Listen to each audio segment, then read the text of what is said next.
नमस्कार दोस्तों। आज की कहानी है सासू माँ मैं बहू हूँ न कि घर की पहरेदार। सुबह के ठीक 4 बजे का वक्त था। पूरे घर में सन्नाटा पसरा हुआ था। स्नेहा की अभी अभी आंख लगी ही थी कि तभी डोरबेल की तेज आवाज ने उसकी नींद उचाट कर रख दी। वह घबरा कर उठी। ओह, लगता है सास ससुर आ गए, उसने बुदबुदाया। दोनों अभी अभी रामेश्वरम की सैर से लौटे थे। स्नेहा को उनकी वापसी की खबर पहले से थी। इस वजह से वह रात देर तक जागती रही। उसने खुद उनके कमरे की साफ सफाई की, नई चादर बिछाए, तकियों पर साफ सुथरे कवर लगाए थे और सारे इंतजाम पूरा करते करते रात के लगभग 2 बज गया था। इसीलिए उठने का उसका मन नहीं हो रहा था, मगर घर की बहू होने का फर्ज निभाना ही पड़ता है। मन मार कर वह उठी, झटपट अपनी साड़ी का आंचल ठीक किया और दरवाजे की ओर बढ़ी। दरवाजा खुलते ही सास ससुर भीतर आए।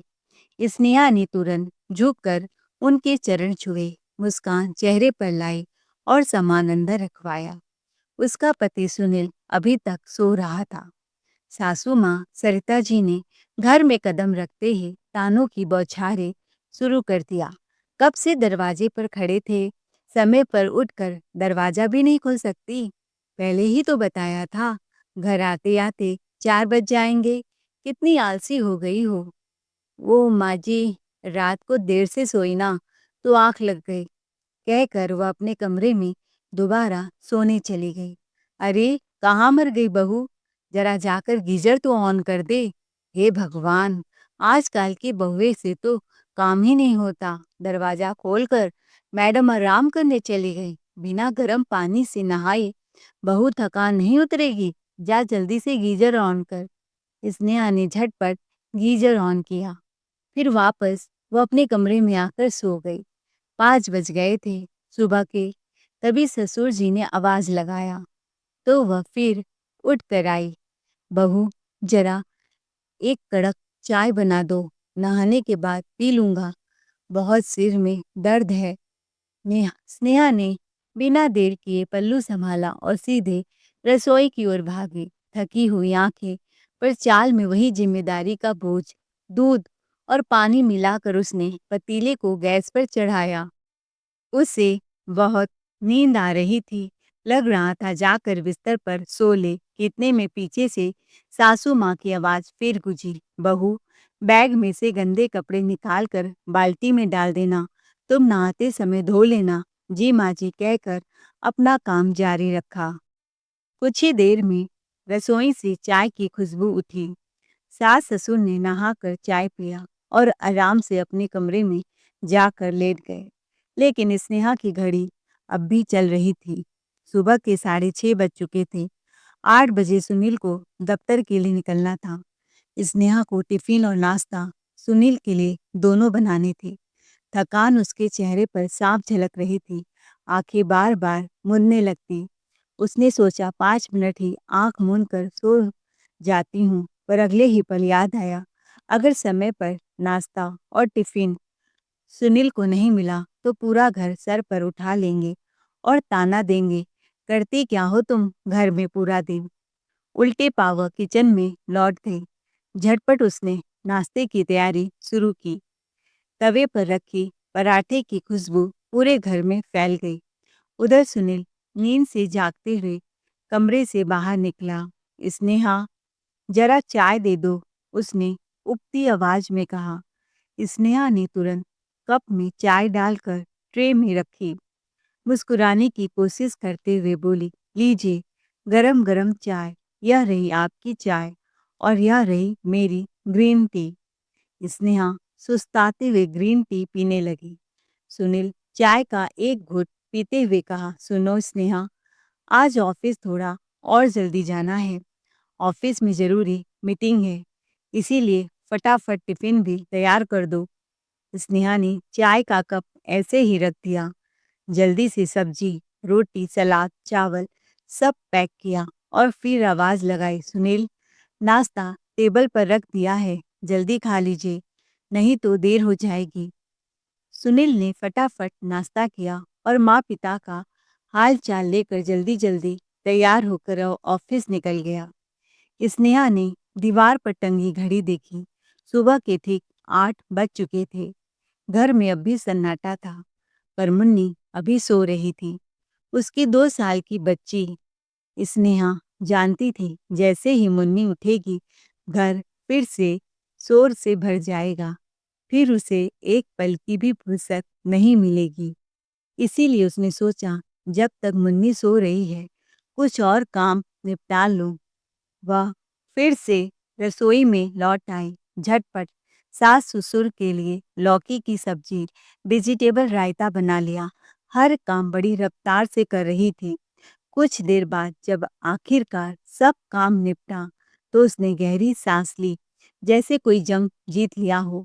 फिर वह धीरे से कमरे में गई जहां मुन्नी अब भी मीठी नींद में थी। स्नेहा ने मुस्कुराकर उसके बालों पर हाथ फेरा और बुदबुदाई, कम से कम तू तो चैन से सो ले मेरी गुड़िया, नहीं तो शादी के बाद सोने के लिए इंसान तरस जाता है, एक पल का भी चैन नहीं मिलता। मुन्नी अब भी गहरी बेफिक्र नींद में सो ही रही थी। कमरे में हल्की धूप की किरणें उतर आई थी। स्नेहा ने चैन की सांस ली। अभी ही थोड़ा सुस्ता लूं, वरना मुन्नी उठेगी तो बैठने का नाम नहीं लेगी। तभी सासू माँ ने आवाज लगाई, बहू, शाम को मेरी दोनों बेटियां आएंगी तो उनके लिए कुछ अच्छे अच्छे वैरायटी के खाने बना लेना। वही दाल चावल सूखी रोटी सब्जी नहीं खाने वाले। अभी अभी उनका फोन आया था। वो पल भर के लिए दीवार से सिर टिका कर आंखें मूंद लेना चाहती थी, पर उसे वह भी नसीब नहीं हुआ। तुरंत भागी छोला भिगाने के लिए किचन में। शाम ढलते ही घर का माहौल बदल गया। दरवाजे की घंटी बजी। ननंद प्रीति और काजल दोनों आ पहुंची थी। सासू माँ सरिता जी की तो जैसे जान में जान आ गई। अरे प्रीति बिटिया, काजल बिटिया, आओ आओ, तुम्हारा ही कब से इंतजार कर रही थी। यह नहीं कि जल्दी आए, अपने माँ बाप का हाल चाल ले ले, बड़ा देर कर दिया बच्चों, कहती हुई वे दौड़कर दरवाजे तक पहुंची। अरे माँ, अब हम ससुराल वाले हैं, सब जिम्मेदारी निभा के आते हैं। हाँ बेटा, सही कह रही हो। तेरी सास तो बड़ी भाग्यशाली है जो उन्हें तेरी जैसी बहुएं मिली हैं, पर सबकी किस्मत कहाँ इतनी अच्छी होती हैं। कुछ बहुएं तो बस बच्चे को लेकर बैठी रहती हैं, बहाने बनाती हैं, बच्चा छोटा है, सास ससुर की सेवा करने की फुर्सत ही नहीं होती। ताने हवा में तीर बनकर उड़े और सीधे स्नेहा के दिल को छील कर रख दिए। वो उस वक्त रसोई में थी, पर हर शब्द उसके कानों तक साफ साफ पहुंच रहा था। यह सुनकर उसे बहुत बुरा लगा। थोड़ी देर बाद स्नेहा ट्रे में पानी लेकर कमरे में आई तो सरिता जी मुस्कुरा कर बोली, छोड़ बेटा, ये सब बातें तो होती रहेंगी। प्रीति और काजल भी पूरे नखरेबाजी में बोली, माँ, हम तो बस आपसे मिलने के लिए आए हैं, देखो कितने दिन हो गए। फिर शुरू हुई ठहाकों की बरसात। सारे कमरे में हंसी ठिठोली, बातें, यादें और गपशप का शोर भर गया। उधर स्नेहा मुस्कुराते हुए सबके लिए चाय नाश्ता लगाने में जुट गई। तभी प्रीति की बेटी ने मासूमियत में फरमाइश की, मामी जी, मुझे पकौड़े नहीं खाने, मुझे नूडल्स चाहिए। काजल की 4 साल की गुड़िया भी तुरंत बोली, मामी, मेरे लिए पास्ता बनाओ और मोमोज भी। स्नेहा थकने के बावजूद बोली, ठीक है बेटा, सब बन जाएगा। और फिर दोबारा किचन की ओर दौड़ पड़ी। पीछे उसकी मुन्नी के रोने की आवाज गूंजने लगी, मम्मा मम्मा, पर किसी ने ध्यान नहीं दिया। स्नेहा गोद में लिए कभी नूडल्स बनाती तो कभी उसे चुप कराती। दोनों नंदे और सासू माँ तो अब हंसी ठिठोली के महासमुद्र में गोते लगा रही थी। प्रीति बोली, माँ, अब ये सब बातें छोड़ो, ये तो बताओ हमारे लिए क्या क्या लाई हो। काजल ने भी उत्सुकता से कहा, हाँ माँ, जल्दी दिखाओ ना, हमारे लिए गिफ्ट क्या है। सरिता जी के चेहरे पर रहस्यमय मुस्कान तैर गई। सरिता जी ने अलमारी से कपड़ों के पैकेट निकाले। प्रीति और काजल के लिए नई नई साड़ियाँ, दामाद के लिए शर्ट का कपड़ा और बच्चों के लिए नए नए कपड़े और खिलौने। साथ में ही रामेश्वरम से लाई फेमस मिठाइयाँ भी बेटियों के सास ससुर के लिए भिजवाने लगी। यह सब स्नेहा चुपचाप देख रही थी। तो सरिता जी बात बनाते हुए बोली, बहू, पैसे ज्यादा बचे नहीं थे, इसीलिए तुम्हारे लिए कुछ नहीं लाई हूँ। हाँ, यह ले 4 चूड़ियाँ और प्रसाद अपने मायके भेज देना। वैसे यह चूड़ी मैं अपने लिए लाई थी, पर कोई बात नहीं, तू अपनी माँ को ही दे देना। माँ जी, कोई मिठाई का डिब्बा नहीं है? नहीं बहू, पैसे मेरे खत्म हो गए, बोला ना। यह तो मेरी बेटियों ने, प्रीति ने टिकट के पैसे दिए थे, इसीलिए मैंने घूम लिया, नहीं तो मेरा घूमना भी कैंसिल हो ही जाता। इस बार स्नेहा ने डिब्बा हाथ में लिया, पर उसकी नज़र वहीं टिक गई। सारी मिठाइयाँ, कपड़े, गिफ्ट सब बेटियों के लिए आए हैं। उसके मायके के लिए एक टुकड़ा मिठाई तक नहीं रखा गया था। और जो चूड़ियाँ दी गई थी, वो भी इतनी साधारण कि लगता था जैसे बस औपचारिकता निभा दी गई हो। स्नेहा ने स्पष्ट स्वर में कहा, माँ जी, सुनील तो कह रहे थे कि उन्होंने प्रीति दीदी को टिकट के पैसे दे दिए थे, साथ ही साथ 10,000 रुपए खर्च के लिए भी आपको दिए थे, फिर भी पैसे घट गए। सासू माँ यह सुनकर चौंकी। हाँ हाँ बहू, दिया था, पर क्या घूमने में पैसे लगते नहीं हैं? हर जगह किराया भाड़ा इतना ज्यादा होता है कि कब पैसे खर्च हो गए पता ही नहीं चला। अब तुझे क्या क्या हिसाब दूं, क्या क्या बताऊं? और तू कौन होती है मेरा हिसाब लेने वाली? अब जा। और यह खिलौना तेरी बेटी के लिए लाई हूँ, ले यह डॉल। काजल भी बोली, हाँ भाभी, मम्मी सही कह रही हैं, घूमने जाओ तो पैसे खर्च हो जाते हैं। आजकल महंगाई कितनी बढ़ गई है। आप तो कभी घूमने के लिए गई ही नहीं हो, आप क्या जानो। जब आप इस चार दीवारी से निकलेंगी तब समझ आएगा। सरिता जी का दोहरा व्यवहार तो स्नेहा के लिए अब कोई नई बात नहीं रह गई थी। शादी को 4-5 साल बीत चुके थे और इन 4 सालों में न जाने कितनी बार सास ससुर कहीं न कहीं घूमने निकल जाते थे। कभी तीर्थ यात्रा, तो कभी 4 धाम, कभी रिश्तेदारी, कभी बस यूं ही मन बदलने के बहाने। लेकिन हैरानी की बात यह थी कि जब से स्नेहा इस घर की बहू बनी थी, एक बार भी उन्होंने उसे या पूरे परिवार को साथ लेकर यात्रा नहीं की थी। हर बार वही पुरानी कहानी, बेटी दामाद ने टिकट कटवा दिया है बहू, अब हम क्या करें? उनका आग्रह टाल भी तो नहीं सकते, हमें जाना होगा। तू घर का ध्यान रखना, अगली बार तुम्हें भी साथ ले चलेंगे। हर बार सास यही कहती, पर अगली बार कभी आता ही नहीं था। सास खुद तो कभी तीर्थ, कभी सैर सपाटे में मगन रहती और ऊपर से फोन करके फरमाइशें झोंक देती। आज ये पूजा करनी है, ये रीति रिवाज निभा लेना, बेटी के घर मिठाई भेज देना, अचार पापड़ बना के भेज देना, और हाँ, आज ये व्यंजन बनाकर उसकी सास को भेज देना। बहू, आज मेरी बेटियां आएंगी तो उनके अच्छे से स्वागत करना। यह नहीं कि मैं नहीं हूं तो उन्हें भूखे ही लौटा दे। घर में न होते हुए भी उनका पहरा हर कोने में महसूस होता था। हर घड़ी हर सांस पर जैसे सास की निगरानी तैनात रहती थी। पहले पहल उसे सच में लगता था कि शायद ननंद ही अपने माता पिता को स्नेहवश टिकट दिलवाती होंगी, पर जैसे जैसे वक्त बीता उसने महसूस किया कि यह टिकट दरअसल एक बहाना है। पर जब उसे पति सुनील से बातों बातों में पता चला तो सच जानकर उसके पैरों तले जमीन खिसक गई। असल में हर बार टिकट के पैसे तो उसके जीजा जी के अकाउंट में ही सुनील ट्रांसफर कर देता था।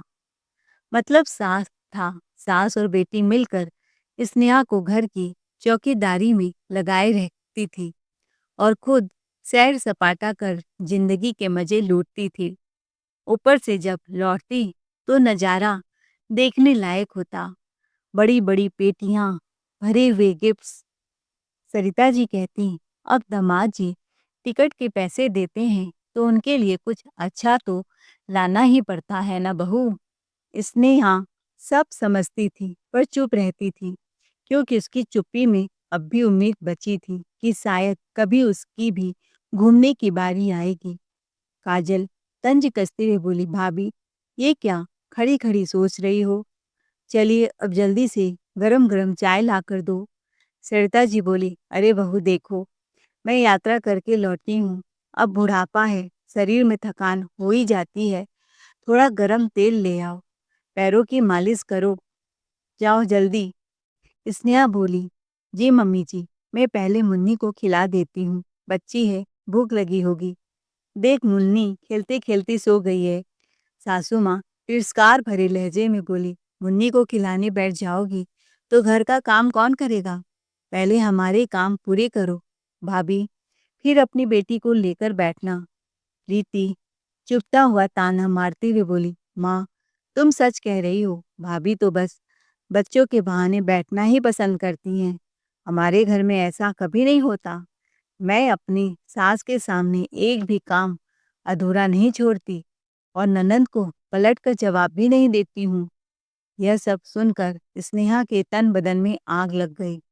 उसने सोचा अब इन दोनों को सबक सिखाना ही पड़ेगा। इन 4-5 सालों से मैं उनके घर की चौकीदारी कर रही हूँ। मेरी छोटी मुन्नी बीमार भी होती है, फिर भी यह घूमने चली जाती हैं और न रहने पर इनकी बेटियां दामाद सहित पधारती हैं।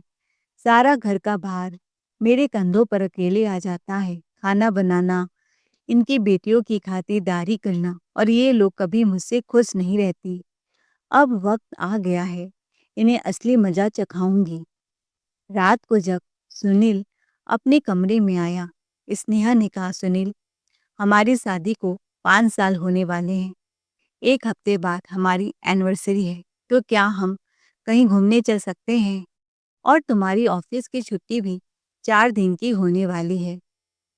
पर ऐसे समय में जब दोनों बहनें घर आई हैं, उन्हें छोड़कर जाना क्या अच्छा लगेगा? माँ क्या सोचेंगी?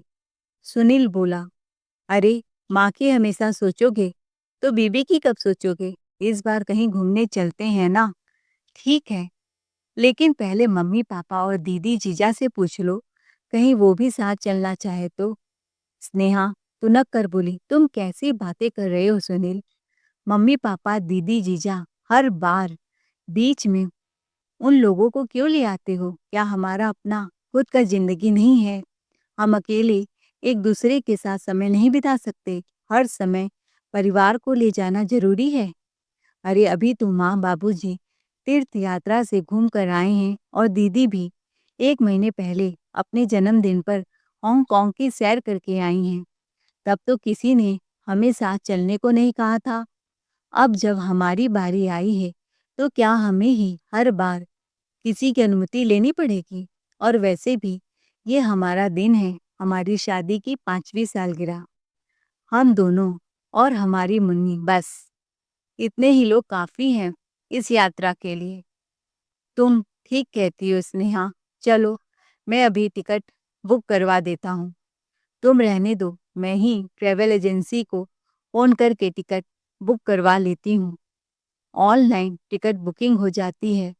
उस समय काजल किचन में पानी लेने के लिए जा रही थी, तो पति पत्नी के बीच हो रही बातें उसके कानों में पड़ गई।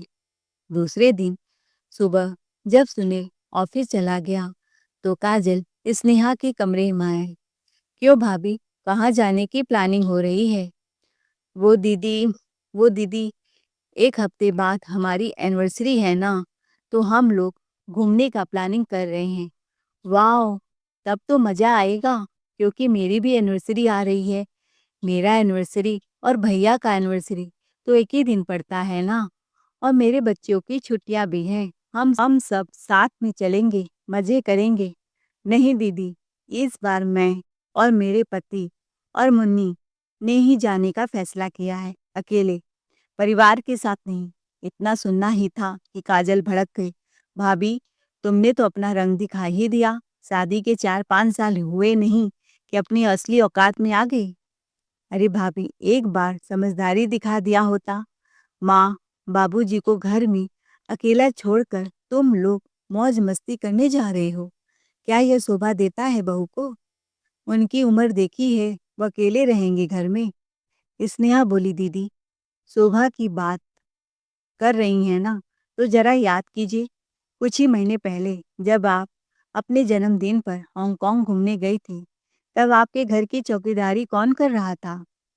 क्या आपने अपने सास ससुर को घर के पहरेदार बनाकर नहीं छोड़ा था? काजल थोड़ी झेपते हुए अकड़ कर बोली, भाभी वो तो अलग बात थी। स्नेहा बोली, अलग? तो मतलब आपके घर के नियम कुछ और मेरे घर के कुछ और। आप मेरे घर के मामले में दखल दे, ये तो ठीक है, पर मैं आपके घर की बात पूछ लूं तो वो बदतमीजी कहलाए। दीदी पिछले 4-5 सालों से माँ बाबूजी हर दूसरे तीसरे महीने किसी न किसी यात्रा पर चले जाते हैं, तब वे बूढ़े नहीं होते, और घर में अकेले रहना पड़ रहा है तब वे बूढ़े हो जाते हैं। उन्होंने क्या कभी हमें साथ चलने को कहा? नहीं ना। तो इस बार मैंने सोच लिया है, मैं भी घूमने जाऊंगी। अब और नहीं, हर बार दूसरों की खुशी के लिए खुद की खुशी की कुर्बानी देना बंद। इस बार स्नेहा अपनी जिंदगी अपने शर्तों पर जिएगी। सुन स्नेहा, अगर तू घूमने जाएगी तो घर का काम कौन करेगा? तेरे पापा जी को लगता है ठंड लग गई है, तबीयत खराब लग रही है, उनको दवा दारू कौन देगा? दरअसल बात यह थी कि सरिता जी को लगता कि एक बार अगर बहू ने बाहर कदम रख दिया ना, तो सर चढ़ जाएगी, हाथ से बाहर निकल जाएगी। स्नेहा बोली, अरे मम्मी जी, पापा जी की तबीयत का ध्यान तो मैं रख लूंगी। डॉक्टर का नंबर, दवा सब नोट कर देती हूँ। वैसे भी मैं सिर्फ 4-5 दिन के लिए ही जा रही हूँ। प्रीति बीच में टपकती हुई बोली, भाभी 4-5 दिन में कुछ भी हो सकता है, आपको तो घूमने की पड़ी है। ये सब तेरे मायके वालों ने सिखाया है क्या? बहू, सरिता जी ने तिल मिलाते हुए बोला, नहीं माँ जी, मेरे मायके वालों को बीच में मत घसीटिए, मुझे वक्त ने सिखाया है। और हाँ माँ जी, आपके पैरों की मालिश की चिंता मत कीजिए, तेल मैं रख कर जाऊंगी, लगवा लेना अपनी दोनों बेटियों से। यह सब सुनकर सास और ननद स्तब्ध रह जाती हैं। आज भीगी बिल्ली शेरनी जो बन गई थी, अब स्नेहा दबेगी नहीं, अब वो भी बोलेगी जो सालों से चुप थी, कहते हुए अपने कमरे में चली गई। दूसरे दिन सुबह का वक्त था। स्नेहा सूटकेस में कपड़े रख रही, मुन्नी खिलखिला रही है। घर में उत्साह का माहौल है। सास और ननद के चेहरों पर मगरमच्छी मुस्कान है। कुछ तो उनके मन में खिचड़ी पक रही है। प्रीति धीरे से फुसफुसाई, अब देख तेरी बहू का घूमने का सपना कैसे चकनाचूर होगा माँ, उम्र भर याद रखेगी। प्रीति शरारती हंसी के साथ बोली, मम्मी मैंने कल ही ट्रैवल एजेंसी में फ़ोन किया था, टिकट तो कैंसिल हो चुका है, बस आज शाम को इसका चेहरा देखने लायक होगा। दोनों एक दूसरे की ओर देखकर कुटिल मुस्कान देती हैं। शाम का वक्त है। स्नेहा तैयार होकर टिकट चेक करने बैठती है। सुनील मुन्नी के लिए नैपी दूध का नया बॉटल लेने बाजार गया था। स्नेहा मोबाइल पर मैसेज पढ़कर मुस्कुराती है। स्नेहा धीरे से बुदबुदाती है, लगता है चाल चल दी गई है मेरी नंदों ने अपनी, लेकिन अब मैं भी कोई पुरानी स्नेहा नहीं हूँ। सरिता जी ड्राइंग रूम में सर पीट रही हैं। प्रीति और काजल फल काट रही हैं। तभी स्नेहा अंदर आती है, माँ जी, दीदी, एक खुशखबरी है। सासू माँ आश्चर्यचकित होकर, क्या हुआ बहू, घूमने का मन बदल गया क्या? मैं जानती हूँ तू हमें छोड़कर नहीं जा सकती। नहीं माँ जी, मन नहीं बदला, बस टिकट बदल गया है। प्रीति घबराकर बोली, क्या मतलब? स्नेहा, मतलब ये दीदी, आपने जो टिकट कैंसिल कराया था ना, वो तो डमी टिकट था। असली टिकट तो मैंने पहले ही अपने नाम से बुक करा लिया था और उसकी एक कंफर्म कॉपी ट्रैवल एजेंसी को भेज दी थी। यह सुनकर दोनों हक्की बक्की रह गई। सरिता जी अपना माथा पीटने लगी। माँ जी, आपने मुझे कच्चा खिलाड़ी समझा। दीदी, जब मेरे मोबाइल से ट्रैवल एजेंसी को फ़ोन कर रही थी, तो मैंने सब देख लिया था। उसी समय मैंने दोबारा फ़ोन करके अपना टिकट कंफर्म करा दिया। सासू माँ गुस्से में, "तू हमें मूर्ख बना रही थी बहू।" "नहीं माँ जी, मूर्ख तो वो होते हैं जो हर बार दूसरों को मोहरा समझते हैं। इस बार खेल मैं खेल रही थी और मोहरे आप दोनों थे। 4 साल से आपके आदेश पर चल रही थी। घर की चौकीदार, रसोइयाँ, नौकरानी सब बन गई। पर अब मैं स्नेहा हूँ, वो बहू नहीं जो दब कर रहे। अब मेरी जिंदगी के फैसले मैं खुद लूंगी। माँ जी, दीदी अगर चाहें तो कभी घूमने जरूर जाएं। बस इस बार पहरेदारी मैं नहीं करूंगी। बस कर बहू, तेरी जुबान बहुत चलने लगी है। काजल स्नेहा का सूटकेस छीनने लगी। भाभी, कोई जरूरत नहीं है जाने की। मैं भी घूमने जाऊंगी। मेरी भी एनिवर्सरी आने वाली है। हम पति पत्नी का अकेले घूमने का प्लान है।